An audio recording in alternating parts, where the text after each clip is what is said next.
Thank you. Kia ora koutou, and thank you for the opportunity to speak on this important bill. My name is Daisy and I'm a third-year law student at the University of Otago, specialising in the public law sector. I'm speaking today as not only a student, but as a young and engaged New Zealander who cares deeply about the integrity of our democracy. My first concern on this bill is around the clarity and the public trust. This bill allows governments to choose between a 3 or 4 year term based on a proportionality threshold. This introduces uncertainty into the electoral cycle and may erode public confidence. If a government campaigns on a 3-year term and then switches to 4 after being elected, it could feel like a betrayal to voters and damage perceptions of democratic accountability. People vote based on expectations. Changing those expectations afterwards is unfair and potentially undemocratic. But the most serious concern that I would like to emphasise today is the proposed proportionality requirement itself.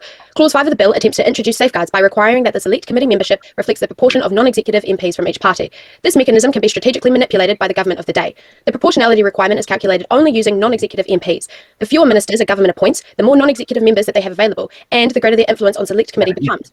A government could intentionally appoint a smaller cabinet to artificially boost its control of select committees without losing its legislative dominance. That's not just a loophole, it's a deep structural vulnerability. If exploited, it would result in a smaller cabinet wielding more concentrated power, reducing diversity in decision-making and weakening both internal scrutiny and public oversight. This is why I recommend 2 things. The proportionality formula must be revised, and that there should be a minimum cabinet size requirement tied to the use of a 4-year term option. This would close the loophole and protect both transparency and democratic balance. Third, I want to raise the issue of local government elections. If general elections shift to a 4-year cycle, but local elections remain on a 3-year cycle, they'll eventually coincide. This risks voter fatigue, reduced participation, and resourcing problems. More worryingly, local democracy would be undermined as national party machinery overshadows independent candidates. Fourth, the bill has knock-on effects for legislation that assumes 3-year term, such as the Electoral Act, prisoner voting restrictions, and the Cabinet Manual. A full legislative review is needed to avoid inconsistencies. Fifth, I'm concerned about the public understanding and engagement, especially about the proposed referendum.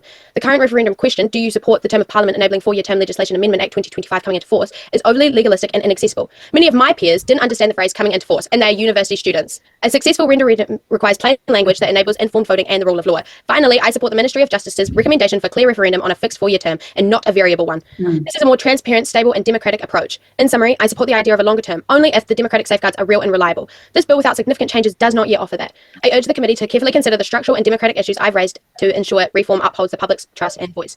Thank you for your time. Hey, thank you, Daisy. Now, we've got Mr. Stevenson for you. Thank you. I want to say, Daisy, excellent submission, and I expect nothing less from a Otago University law student. I feel I have to say that since I am one. And James Meek is no longer here to say it. I think there's a really interesting point about the size of the executive. Obviously, I'm in favour of a smaller executive, but I do take your point that that could be a government of the day could kind of muddy things by actually having a smaller cabinet. So I think it's great you've gone to the trouble of looking at that issue. And so I suppose just to summarise, you think the 4-year term is good, but just making it a straight referendum on a 4-year term and removing some of this complication around the ability for a government to decide at the start of the term whether it's extended. Yes, I believe that a 4-year term, I'm in support of that, but deciding between 3 or 4 years, I do not believe is the way to go about the situation. All right, thank you. All right, Daisy, I see that start of a nice thesis for your masters. We've done a lot of homework on it, so thank you very much. Great submission from you. Thank you so much.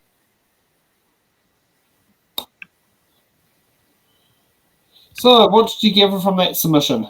I want to watch it again at normal speed, so I'm written that down. Daisy Orbell. Yeah, check that one out. That is most astute. Well in the right in the stream. Next up, we've got Daniel Jackson.